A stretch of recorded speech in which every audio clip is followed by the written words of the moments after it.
He was also an anthropologist, and he was also a mountaineer, and that career became very important. He led many expeditions, and he was an explorer at the same time. So you can see, and he was a science doctor of science from University of Kyoto. That's where Nishida also taught. And then he finally received what's called Cultural Medal. That's the highest honor you can get in Japan in 1979. And his study began with the minute things like these. And this is a mayfly or mayflies, kagero. The left one is the adult bug.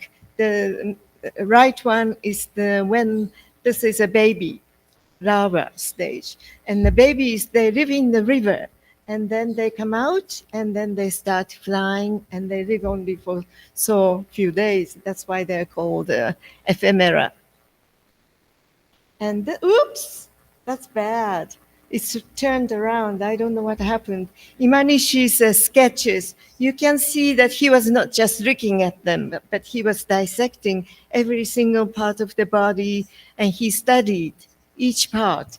And so, but just to show you that he was very serious about these things, and he came up with this very important concept of habitat division theory as opposed to Darwinian theory of evolution.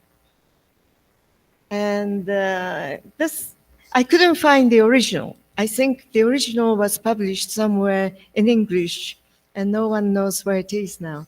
But this is from a Japanese Wikipedia. I call it as a secondary source, but this is the best I could come up with. In the areas where the flow of the water is slow, talking about the river, Kamo River, they developed sharp heads, those little larvae, baby mayflies. They developed sharp heads that enabled them to dive into the sand to hide under it.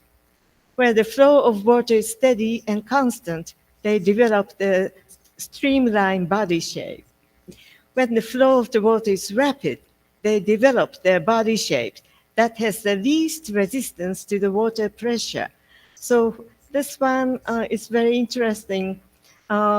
In contrast with the Darwinian evolution theory, Imanishi's view is now gathering more attention by the global scientists. And the Darwinian model, if you like, is characterized by competition, adaptation, weeding out the less fit by natural selection. There's a kind of a competitive model. Whereas Imanishi, there is this mutual recognition, habitat division, and coexistence of different subspecies. And this is quoted by Yamagiwa, just published this year, Imanishi 2002 from his collected works. And to make it in a diagram, the first one is the Darwinian. You can see that the weaker species, they all disappear in the next, right? Whereas in Imanishi's, you can see certain groups of subspecies, they divide among themselves, and then they divide the habitat, and they coexist together. And this has been proven over and over again. So this is a viable model, at least, whether you endorse it or not. So that is something rather interesting. And Darwinian versus Imanish, what's behind this formulation? In the West, especially in the Aristotelian logic, there is the logic of the excluded middle, and X is either A or non-A, as everybody knows. And this is what's called haichuritsu in Japanese. And this tends to give rise to dualistic worldview, either this or that. Whereas logic of the inclusive middle, this is actually proposed by Auguste Beck. X is neither A nor non-A. X is both A and non-A. This actually goes back to Nagarjuna's what's that?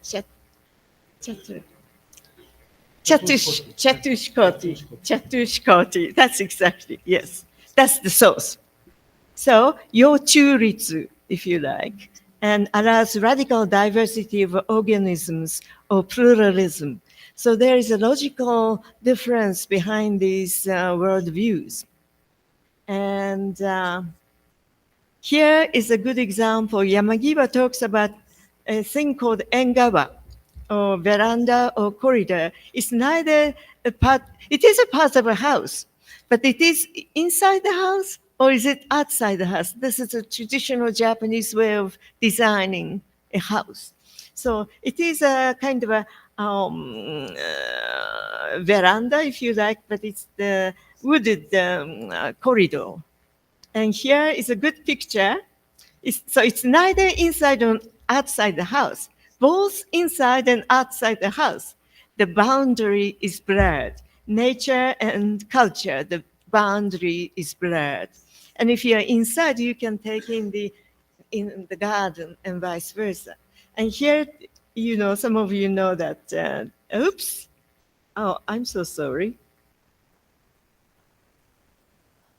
Here is Nishida Kitaro on the left and Miki Kiyoshi, his disciple, on the right. So I wanted to show you how they relaxed in this kind of neither or both end situation. It's a very Japanese, it's an everyday thing. So when Imanishi came up with this kind of division of habitats, it was not unusual for Japanese people to think. So, okay, so it's somewhere, it's both culture and nature. So now, worldview shared in common between Nishida and Imanishi.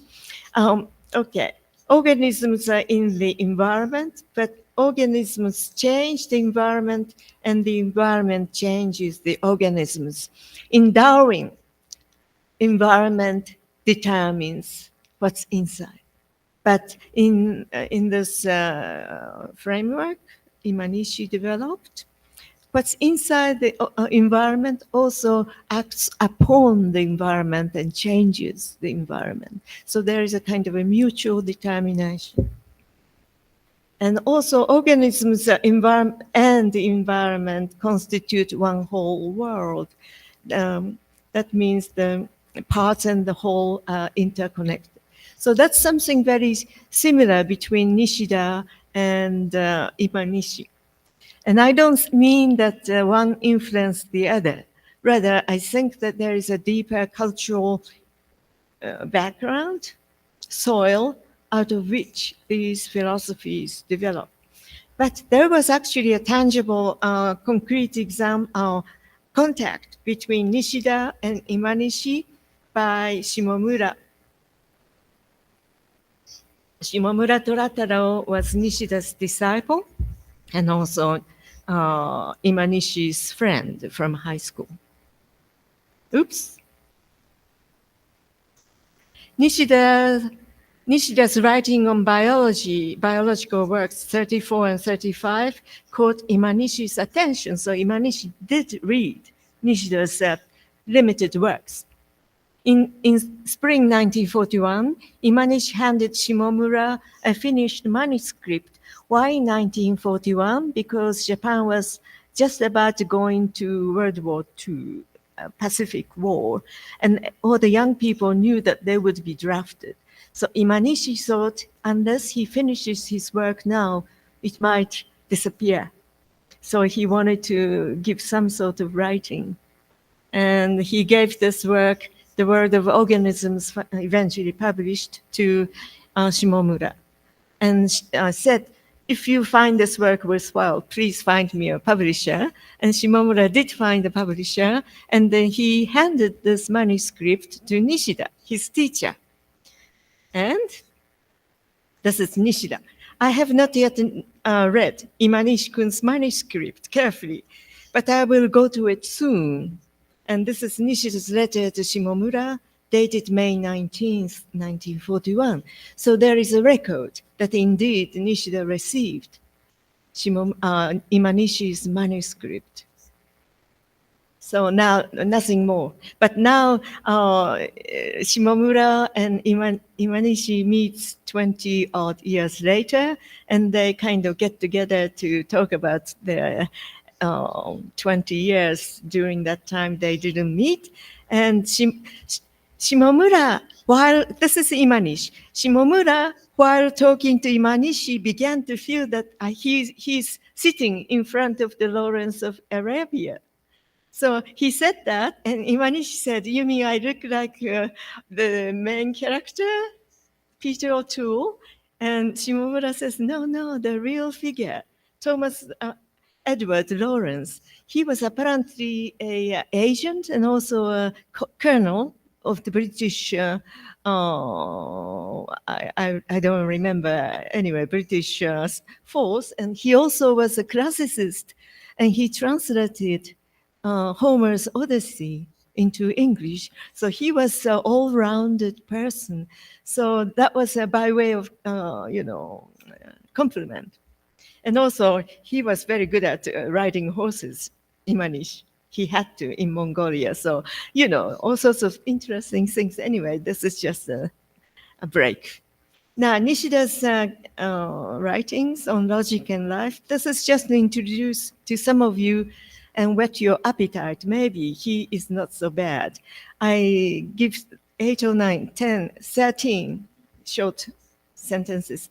Human beings are tool-making animals, as Franklin said, rather than Homo sapiens. So Homo sapiens to begin with. And then Aristotle said that human beings possess hands because of their intelligence and not vice versa. The function of organs develop the shape of organs.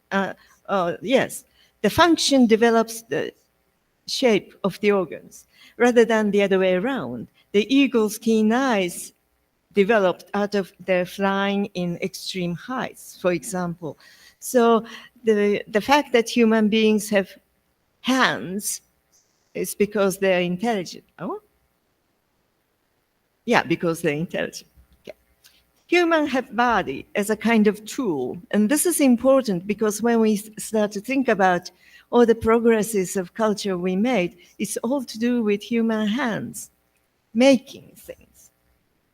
So that's how Nishida observes and analyzes life. The world of organisms, seibutsu no sekai, is different from the concrete historical world. So he now makes a difference between living things and the historical world in which human beings live. In the latter, the dialectical universal determines itself. In the world of free will, in which the individual determines themselves through and through. That's why my response to you, there has to be free will element to characterize human existence. Human beings not only objectively see themselves, but in so doing, they already transcend the world of objects. That's why human beings know that they are mortal, and they are the only beings, at least, that we know that commit suicide. Okay. In real life, not only the parts contain the whole and are established by the whole, but also the parts negate the whole. Parts and whole relate in an interdetermining way. And this is very Nishida. Without life, there is no environment. Without environment, there is no life. Living organisms, they may change the environment as well as the environment changes the living organisms. That is old hat for you by now. The most immediate and crude environment that faces human beings is nature that yields food. 食物的自然. That's the most crude environment. Another crude environment is our sexual perpetuation that we preserve our species. So these are two biological, physical functions, but that's not the entirety of human beings because we possess consciousness. So he introduces consciousness in the discussion. And the environment that in the concrete historical world stands as expression. Everything stands in relation to us as some sort of expression. That is interesting. As a Tao, as I and thou, I form a relationship, and we mutually start to converse, just as we talked about nature and so on.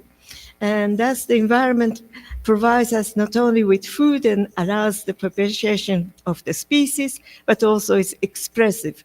It is endowed with meaning and belongs to consciousness. So environment has some sort of meaning. That is very interesting. Human beings are born as the self-determination of the eternal now. This is very complicated, but the only thing I can say here is that whenever we become aware of ourselves, all of a sudden you are aware that you are self-conscious, that is always the present moment. You cannot become aware in the past, nor in the future, but now, always now. And that is exactly eternal now.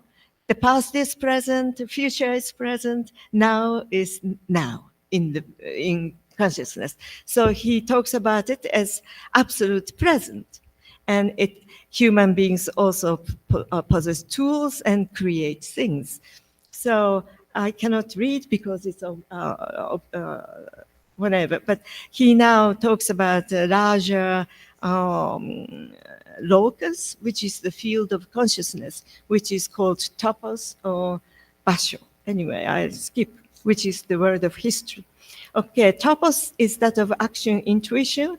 This gets very complicated. Concrete life is situated where the environment and life are one. Environment and life cannot be separated. That's what is meant by one. It is biological in one respect and also history forming. A real living organism is its own mediator. In the concrete historical world, where the environment and individuals are interlinked, we call it society. Each society has its own unique tradition. So in terms of life, we are already talking about society, we are talking about tradition, and that's how Nishida would view things in this way. And now let me talk about action intuition. Action intuition is another word for body. Body in the Buddhist tradition is mind-body. It's never separate. Your mind and your body are one. So I think action intuition, in a way, has that kind of background. But also another thing is that Nishida actually do think that all the actions we perform, we cannot perform any action without intuition. So a friend of mine told me that her mother, used to be a very good cook, but when she started to get Alzheimer's, she couldn't cook anymore because her intuition, her knowledge disappeared. So there was no guide anymore. She didn't know what to do with vegetables in front of them. Huh? So there is always this intuition guiding you in whatever you do. And driving, once you get in the car, you know where you're going. And that is a kind of intuition. So there is this action intuition happening together. And that is, simply put, my understanding of Nishida's action intuition. But let me see. Okay. This one I need to skip because it was not very clear in Nishida's writing itself. But Nishida introduces the dimension of logos. Logos has many meanings: language, the act of speaking, also rationality, and reason. And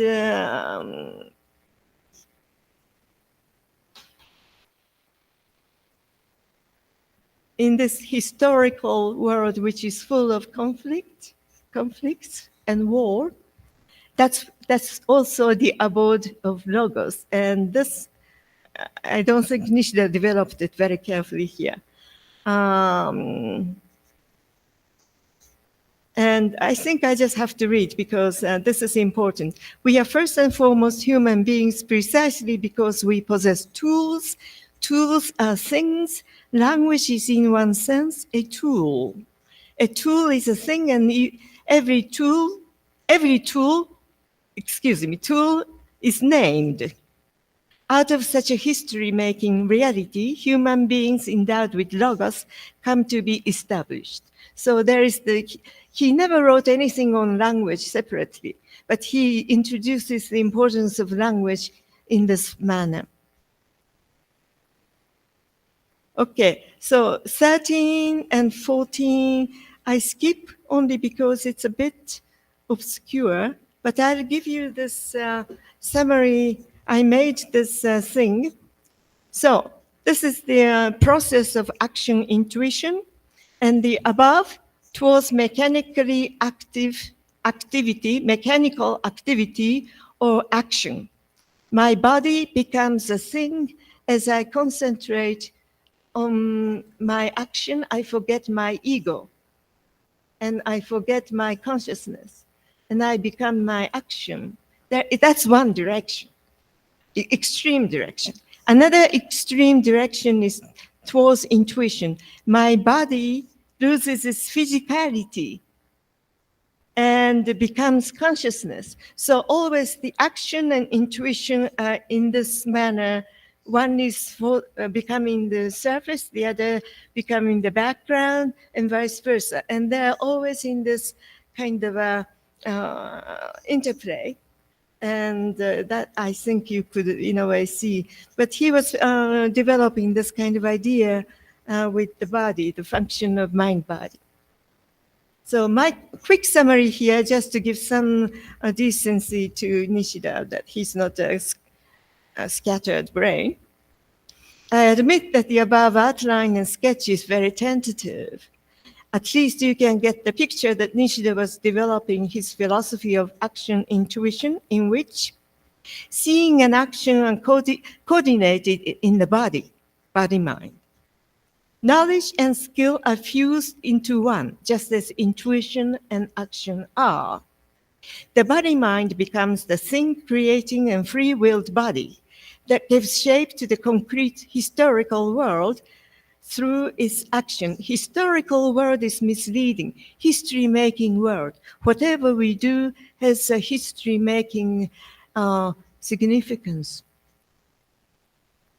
So my summary number 2, later Nishida, because now this is the beginning of later Nishida. In 1934, he began to talk about the problem of intersubjectivity in his I Am Thou. In 1936, he wrote 2 essays, and environment and the body and techne in the Aristotelian sense of the word. In the essay, I gave briefly some taste for you. And then action intuition, I just explained. And cooking and driving, I explained. Action intuition as the mode of human existence in the world. And he called this from that which is created to that which creates. In other words, we were born of our parents, but we become creating, and also ideas creating things. And also we give birth to the next generation. So we are created, and yet we create. So this is the broadest schematic way of summarizing human existence for Nishida. And now my main point, and I spent 20 minutes already. So this is frogs in Montserrat. Montserrat is in near Barcelona in Spain. In Catalonia, there is a monastery, and I had a meeting there in 2016 or 17, I forgot. Anyway, it's about frogs in Montserrat. So this episode revolves around cicada. In Portuguese, apparently it's cigarras, and frogs, sapos. This is a story of my epistemological awakening led by the cicadas and frogs, semi and kaeru in Japanese. It was in the beginning of the hot, muggy summer, sagi months in Nagoya, when I heard kumazemi, one of the cicadas, a species, making loud noise all night long, right next to my window. And kumazemi goes like this, see, see, see, see, see, see, see, all night long, saying yes, yes, yes. As I said, how tiring it must be to say yes, yes, yes. Anyway, next morning, I woke up and I went downstairs. It's a communal housing, shared by foreign people staying in Nagoya, where I saw my fellow housemates and said, "Could you sleep last night with loud noise?" So it's in Portuguese. I hope this is my Google friend, Google translator. Does it make sense? Good, good. Okay. They all had the expression of being puzzled by my words and said, "What noise? Couldn't you hear the cicadas making noise all night long?" Cicadas? What is it? I was taken aback. Some of these inhabitants, 2 from Congo and 1 from the United States, have lived in Japan for as long as 5 to 40 years, so close to 50 years. I thought they knew what cicadas were. I took it for granted that they all knew what cicadas were and that they were familiar with their noise, which the Japanese people typically associate with summer.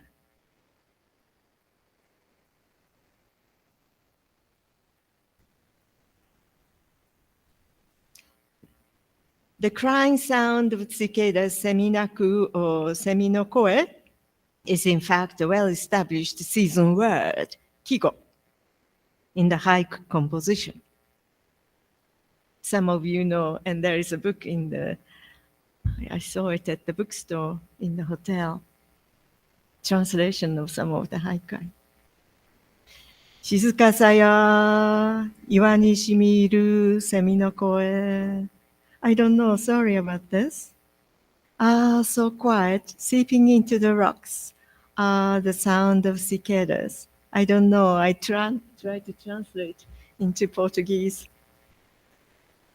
I can't even pronounce, sorry, you can? Yeah? Okay, you can get the idea.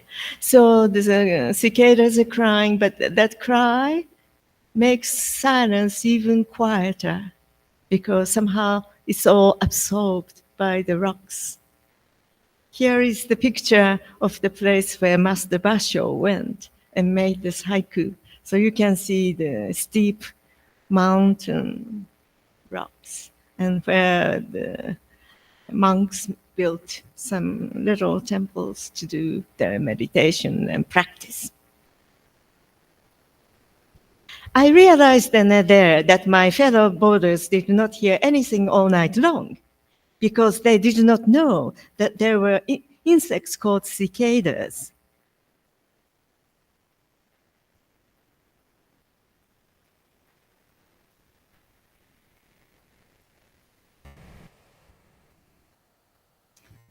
And this lack of the knowledge of such insects precluded their existence in the environment as far as my friends were concerned. The cicadas did not enter their senses and hence into their consciousness.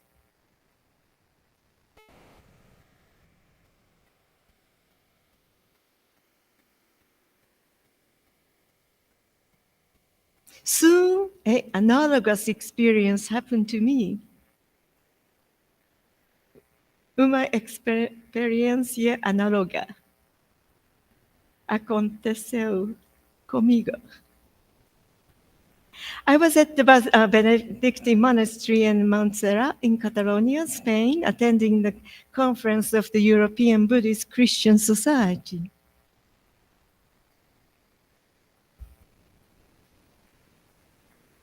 One morning, my next-door roommate, Hotel Cisneros, asked me during breakfast, "Did you hear the frogs last night?"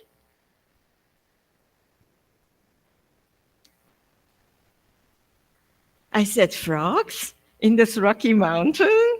Impossible.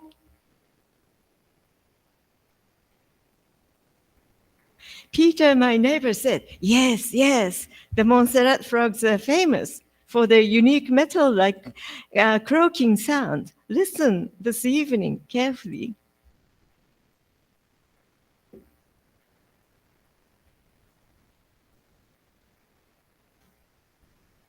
Thus, I opened my hotel windows wide open, went to bed, turned off lights, and cleared my head to pay attention to the sound coming from outside the windows.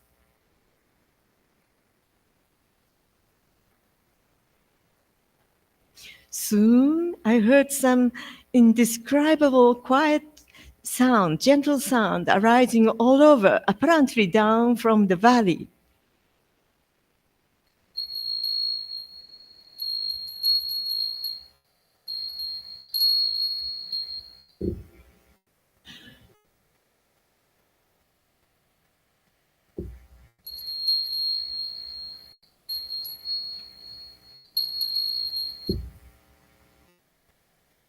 As if lightly beating on an empty pan or scratching a pot.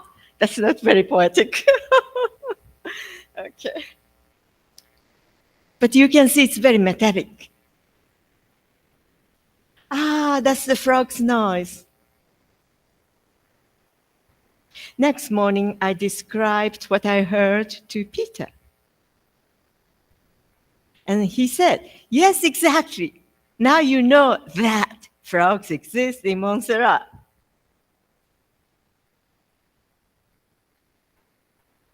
Implications of this experience is very deep. For me, it was very deep. I reflected on this and two things came up.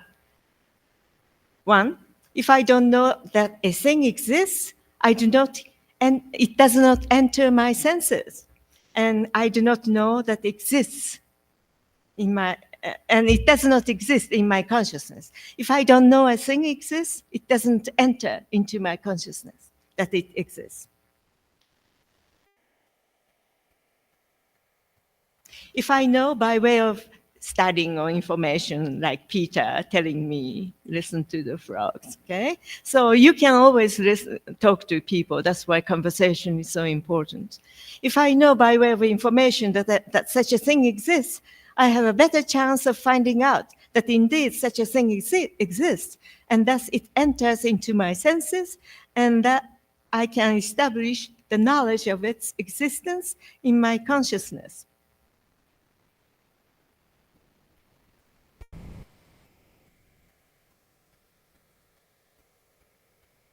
Simply put, what I don't know does not exist in my consciousness.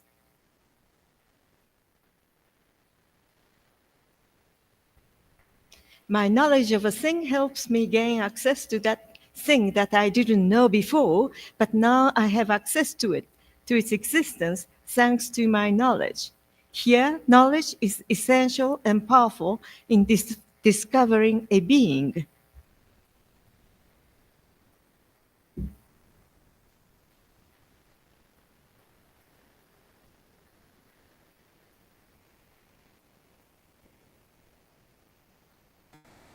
Further implication, destroying our environment is the best way to kill our knowledge of things in the environment, and ultimately tantamount to annihilating our ability as sentient beings to know. Just like today, I think the afternoon session you were talking about, we are killing our world. And I think that I am saying the same thing. The realm of our experience, so no more Spanish, sorry, no more Portuguese. Realm of our experience gets narrowed each time a species of bird or plant or animal disappears. This is the epistemological reason why we cannot destroy our environment. This is the message I wanted to emphasize this afternoon. There is a reason why we cannot destroy if we want to keep humanity.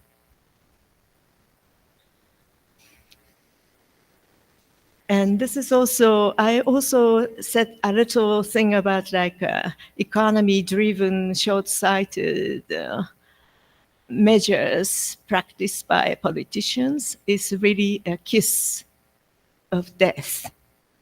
And how to survive in the world, for example, what plants are edible and what are poisonous, what animals are harmless and what are dangerous. These are all accumulated wisdom handed down from our ancestors. But today, how many of us, especially philosophers and academics, actually know how to survive in the world? We may have a capacity for knowledge and reflection, but it has to be sustained and buttressed by the living sources, the earth and its environment. Conclusion: human rights are basic and essential, of course. Freedom, equality, justice, basic security, food, shelter, clothing, peace, everything very essential. But so are the earth's rights, like clean air, river, lands, ocean, healthy forest, your territory, as you said, you have a house, you have to have a land. That is the earth's rights, no? And animals' rights, I mean, if they don't survive, we have no food. No, there is no human rights without them. These are all rights that must be respected and protected. In turn, they will come to protect, enrich, and strengthen human rights. And we should stay away or move away from anthropocentric formulation of human rights and any sort of important point today. The more inclusive a language we speak, the more diverse and subtle voices do we hear as we attune to them, as we heard plenty this afternoon. Nishida talked about seeing the form of the formless, hearing the sound of the soundless. I think this kind of expression is a kind of an attitude of mind we can develop in this environmental crisis.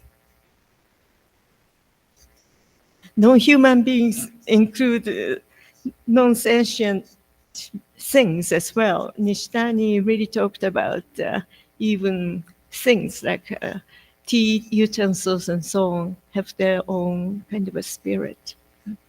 And that is deeply ingrained in the Japanese education. And Dogen also talks about everything has life. The more balanced view of rights we cultivate, which encompasses human, environment, and all things on earth, the more we can find a path that is compassionate, flexible, and robust for the future that cares for the soil, the water, and the air. Such an interwoven worldview will clarify for us the course of action we must take for the very survival of all beings on earth, including human beings. All things are inherent in all. I wish I could quote Sanskrit. This is from Abhinavagupta, quoted by my professor Raymond Panikar in his Rhythm of Being. So this is the end of my presentation.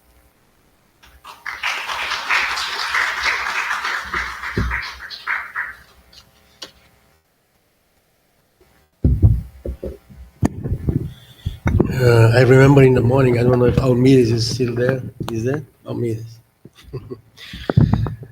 Estou falando sobre o que você falou de manhã, que me lembrei agora. In the morning, Professor Almires is standing there, indigenous representative here. He has told that, commenting on the threat that we may feel today about this artificial intelligence, that perhaps that's only possible as long as we have lowered our intellectuality and our, perhaps, treasure of knowledge. So would you connect, let us say, whatever you call as environmental destruction with a kind of cognitive suicide? Yes, I think we are doing that very successfully. We are all committing suicide. And unfortunate. But we are human beings. That means we make things, but we are also aware. We become aware. Becoming aware means the beginning, no? From darkness to light. Então, tem tempo ainda para perguntas? É. Então, uma ou duas perguntas e a gente termina. O pessoal deve estar cansado também. Quem gostaria de fazer perguntas para a professora? Michiko Yusa. Thank you very much for your presentation. Okay? You're welcome. Tem perguntas para a professora?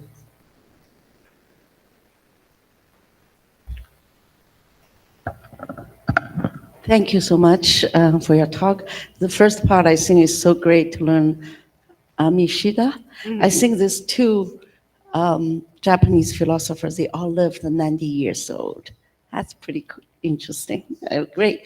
So my question about your own view of the epistemological argument for environmental. I feel like, do you think the focus is too human focused? Because ultimately you're saying if animal disappeared, then we don't know about them. So that seems like a still human centered. I would think it doesn't matter circadians and the frog, let them be themselves. Whether we hear it or not, we should allow them to exist. You know, what do you but think? how do we know that? How do we know what to protect? Well, then we know we should protect in the sense of the water, I'm Yes, not I sure. agree with you. I agree with you. If we clean up polluted water, there are more chances for all the beings in it to survive. That is true. But at the same time, we are dumb because of our mind. We are condemned. So for us to be living on this planet and for us to be devising all the machinery that kill, that destroy environment, who else destroys in this Anthropocene way? But but please, you know, I think you are making a if argument. I'm making a I know so argument because I realize my blind spot. And if I don't know if something exists, how can I care? How can I love? How can I start to think about? That seems like it's so exploded ego. But Because no, there's lots of no, things that- human don't. Anthropocentrism and ego and larger way of seeing, they're very different. We need to clarify them. Sorry, I have to stand up now. Because Spontaneity of being. I don't know lots of things in the Amazon forest, but I still feel Amazon like forest was cut down by some economic motivations. yeah, but that doesn't mean I'm not care about the so humans' knowledge. Each individual knowledge is limited, it's finite. But the world is infinite. We cannot ground our knowing this world based on ourselves. I think we should switch the center. It's the world. It's world itself. It's not see. about us. Yes, It's I think about our I beings. think I understand it, but I feel that your argument is abstract.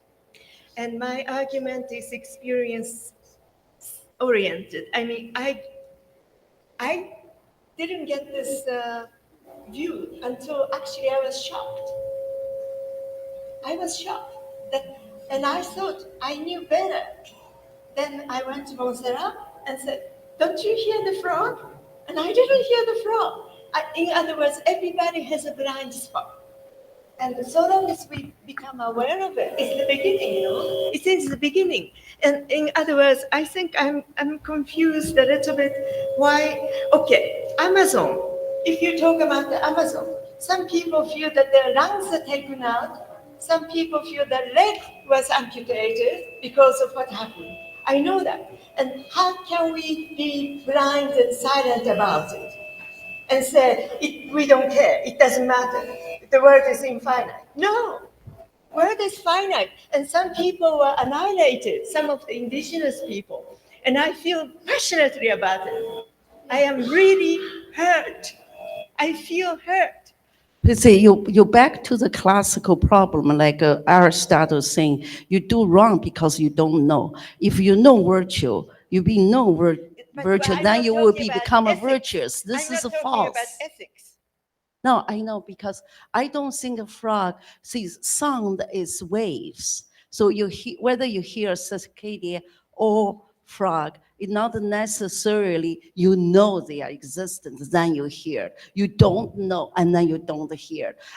I think that's that's questionable. Sometimes maybe you didn't hear because you're too tired and you fall asleep. They didn't hear it because they maybe not the. I think don't this know.